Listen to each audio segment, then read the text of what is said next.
Don't let him come too close to you, he'll catch you if he can.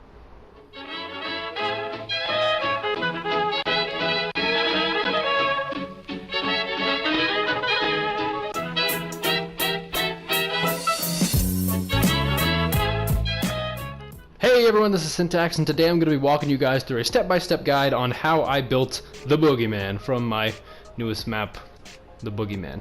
Yeah, let's get into it. My plan is to show you how to build the head first, and then we'll work from there because the head is the hardest part with the teeth and all. But then I'll probably show you different positions I put them in around the map, because every time you put them in a different position, you got to move a whole ton of parts. So yeah, let's take a look at it. As you may already know, with the settings set up correctly and the lights turned off, characters can look pretty creepy. But the second you turn the lights on and take all the settings off, he doesn't look as creepy anymore. Anyway, let's go ahead and start with the head. The base of the head is just a pumpkin, so I'll just go ahead and grab it here.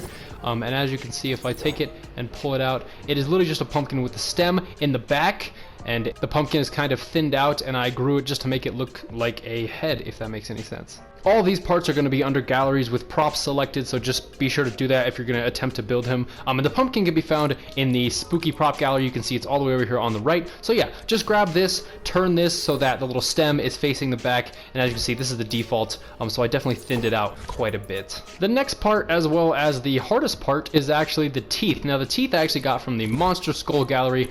There is an array of teeth here, but I used these ones right here, and I went ahead and grew them ever so slightly. So we had I had this tooth to work with. You can see it right there. Now, the problem with lining up rows of teeth and making them look like a smile and making them look like they still have gaps in them and all this technical stuff is that you're gonna have trouble placing the teeth if you don't rotate them. What I mean by that is if you grab a tooth and you see this little rotate option right here, let me go ahead and hold this. You see how it says YAW, the yaw axis? If you're going to place a tooth really close next to another tooth, you have to rotate the tooth a little bit or it will not place properly. Oh yeah, I have grid snap on, don't have grid snap on. But you have to rotate the tooth ever so slightly if you are planning on placing another tooth next to it. So you can see how close those teeth are. The only reason I can place them that close is because every other tooth is rotated. So yeah, if when you're placing your teeth and trying to get your smile just right, just make sure you're rotating your teeth or else they won't place. The eyes as well as the nose can both be found in the indoor residential prop gallery. This is just a little what's it called? I'm pretty sure it has a name. It's just this little drink holder thing right here. I shrunk it down and then made it really squashed so that you didn't have to, it wasn't coming out the back of his head. And the eyes are just this little container. These are actually probably the best things I have for white eyes. I'll go ahead and look for them right now. Here they are. So I basically just grabbed this and I shrunk the width down, so I thinned them out a little bit, and then I placed them pretty equidistant apart so that they look like two white eyes, and they actually look really good in the dark. The hat is, of course, from the Snowman prop gallery. As you can see, there's an array of hats there, but just take the hat, shrink it down maybe a little bit, and yeah, there you have the entire head and face. Now, originally the Boogeyman didn't have a neck, but I used a bottle from the Wild West prop gallery to make his neck. It's just thinned out a little bit, and I only put it there. You probably wouldn't even notice it in game, but I put it there because it looked like his head was just sitting on his shoulders with no neck, and it looked really weird. So yeah, just make a neck. Don't make it too long, but don't not have a neck, I guess is what I'm trying to say. His shoulders are just one rock from the nature prop gallery. So if you just select the nature gallery, you can get this rock from there, and it actually acts as a really nice texturized version of shoulders. His body can actually be found in nature tree gallery B. If you open that up, you can see there's this little stump right here. I went ahead and turned this upside down, so it kind of acted like I wanted something that kind of thinned down from the shoulder area, and that's exactly what this tree trunk did. So just take it, hold the resize option, and resize it down a little bit, make it thin, do whatever you got to do, but this is what I use for the body. Most of his limbs can be found in the outdoor residential prop gallery if you just open them up. His arms are actually made of this stuff right here, so I just took it, thinned it out, made it a little bit longer, and as you can see, that is the top of his arm as well as the forearm. So you just do that, place that twice, put it however you want, and that will look nice. His palms of his hands are actually a combination of this and this. These two props right here. I actually have a video on how to make the hand, and that applies to the Boogeyman here. You just take them and shrink them down. As you can see, they are fairly small. Highlight it for you here. That's pretty small.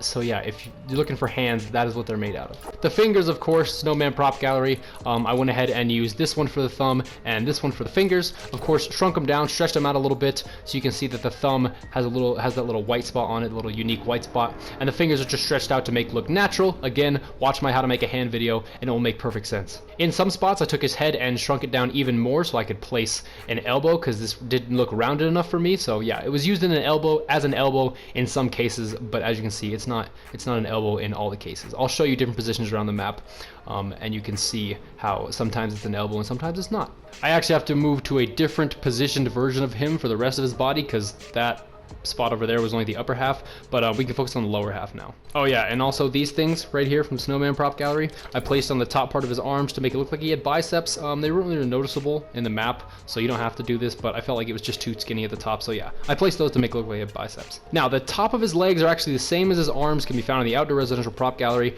and the bottom of his legs, his shins, can actually also be found in the Outdoor Residential Prop Gallery.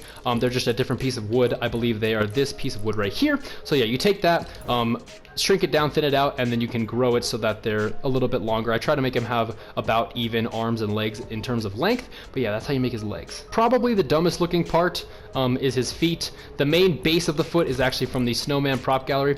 If you just go ahead and grab this prop right here and grow it a little bit, you can place it down and you have a version of feet. As you can see, I'll highlight it right here. Those are his feet. I kind of just got a good size and copied it over.